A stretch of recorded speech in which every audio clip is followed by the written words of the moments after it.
A scream split the night. A young man in a well-tailored suit had just stepped out of his black SUV, his smile bright as he approached the gate. But the moment his eyes met the woman waiting there, his face twisted with horror. He stumbled back, clutching his chest. "Jesus Christ!" he gasped. Neighbors rushed to their windows. Children peeked out from half-open doors. The man scrambled back into his car, slammed the door, and sped off, tires screeching into the dark. Amanda stood frozen, her heart hammering. She touched her cheek with trembling fingers. What did he see? Why does this keep happening to me? This was not the first time. Men who once pursued her now ran in fear at the sight of her. Her job had slipped away without warning.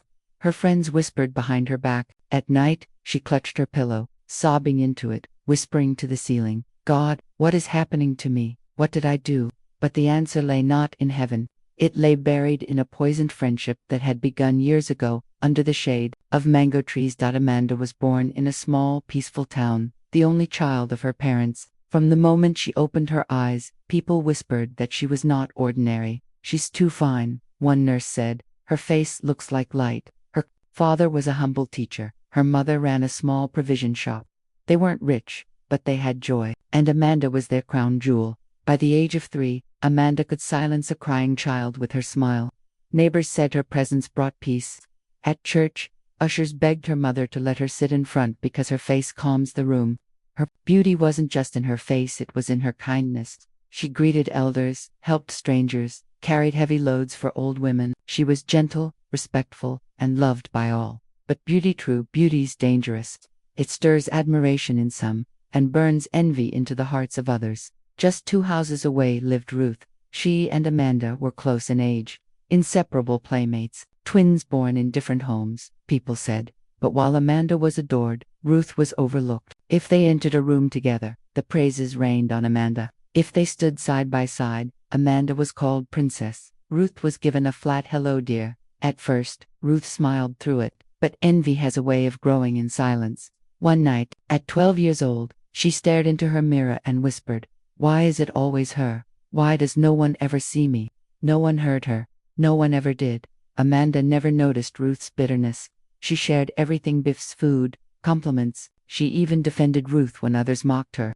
To Amanda, Ruth was a sister, but Ruth wore her friendship like a mask. Behind her laughter and hugs burned an anger that only grew sharper as they matured.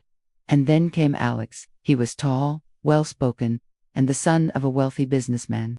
But unlike the arrogant rich boys Amanda avoided, Alex was gentle and respectful. He met Amanda at a wedding.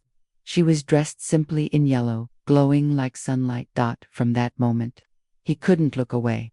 He pursued her with sincerity. He brought gifts for her parents. He asked permission before holding her hand. People whispered, "Husband material." Even Amanda's father said, "If he continues like this, I'll thank God for blessing us." Amanda began to fall deeply in love, but Ruth was falling apart.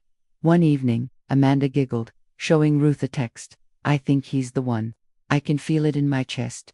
Ruth smiled outwardly, but in her heart, something snapped. That night, she scrolled through Amanda's Instagram, picture after picture of beauty and happiness.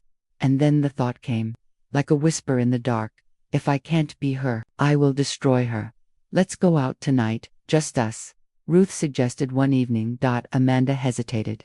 "You know, I don't do bars or drink." "It's not like that," Ruth insisted. "Just a quiet place. You can even drink malt." Amanda agreed. That night she wore a soft blue gown. Ruth called an Uber. At the bar, Amanda ordered Chapman. Ruth ordered water. When Amanda stepped outside briefly, Ruth slipped a sachet of powder into her drink. Minutes later, Amanda yawned heavily. "I feel so tired. Let's get you home," Ruth said sweetly. By the time they arrived, Amanda was unconscious. Ruth unlocked her door with the spare key Amanda had trusted her with. Inside, a stranger lay waiting. "Don't touch her," Ruth ordered. "Just lie beside her." She snapped a photo and sent it to Alex. At 11:44 p.m., Alex received the message. He stared at the photo of Amanda unconscious, beside another man, his chest tightening.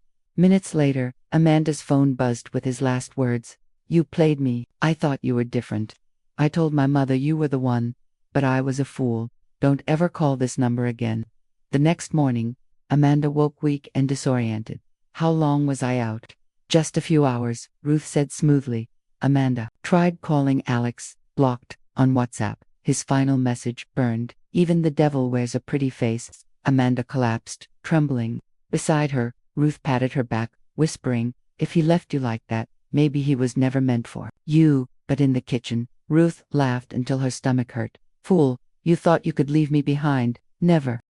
Alex was gone, but Ruth's envy demanded more. One night, Ruth dressed in dark clothes and slipped into the bush path outside town. She entered a hidden compound shrouded in smoke, where an old native doctor waited by fire. I want her beauty gone, Ruth declared. I want men to fear her. This cannot be done empty-handed. The man said, bring me something that touched her skin. The next day Ruth visited Amanda. That red silk blouse you wore last week, it made you look like a goddess. Can I have it? Amanda smiled. If you like it, take it. That night, Ruth returned to the shrine.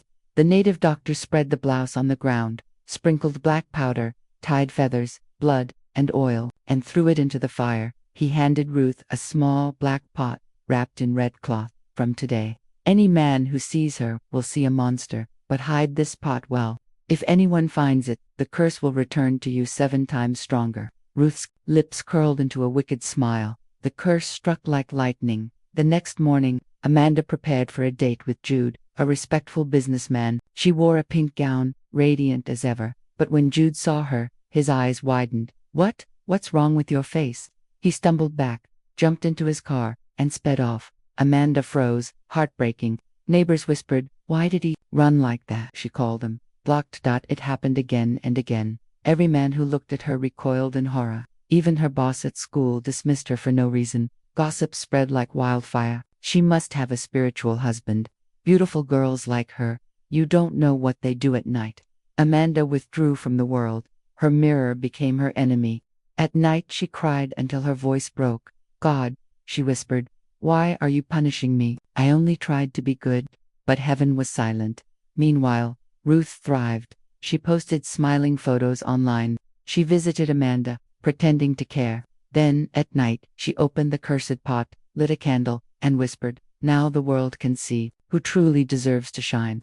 One afternoon, Amanda's mother convinced her to go to the market. As Amanda stood quietly by a stall, a man in his 40s dressed neatly, carrying calm authorities, suddenly stopped in his tracks. He stared at her, eyes widening. Jesus, he whispered. Amanda flinched. What is it? There's a veil on your face. The man said softly, a black covering. I'm a prophet. God just opened my eyes. This is not ordinary. Someone you trust has worked against you.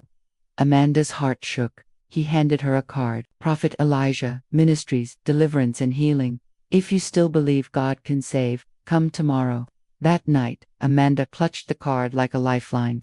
For the first time in months, she prayed not a polite prayer, but a broken cry from the depths of her soul. The next morning, Amanda and her mother entered the small church. No flashy lights, no big speakers, just worship and prayer. The prophet placed his hand on her head. A red blouse was used, he declared. A friend you trusted entered a shrine. She covered your beauty with darkness. Amanda's eyes widened. Her mother wept. The prophet raised his hand. Power of God, remove this veil now. Amanda screamed and collapsed, shaking violently. Women rushed to cover her with cloths. The prophet shouted, let the evil return to where it came from. At that exact moment, miles away, Ruth was applying makeup before her mirror when it cracked. The cursed pot in her wardrobe shattered with a deafening hiss. Smoke filled her room. She screamed, clawing at her own face. Back in the church, Amanda opened her eyes. For the first time in months, her chest felt light. She could breathe again. She wept uncontrollably, not tears of despair, but of freedom. Ruth's madness. Meanwhile, Ruth staggered barefoot through the streets, hair scattered, eyes red, screaming Amanda's name. Neighbors gathered, filming her with their phones. Isn't that Amanda's best friend? Someone asked. Ruth clawed at her skin, muttering, it should have been me. It should have been me. From that day, she never returned to normal. Amanda didn't walk out of the church into fame or romance. Healing was slow. She spent mornings staring at her reflection, relearning her own face. Her mother sang praise songs in the kitchen, whispering, thank you, Jesus, you fought for my child. Amanda smiled faintly, scarred but alive. She had lost much: her peace, her pride, her reputation.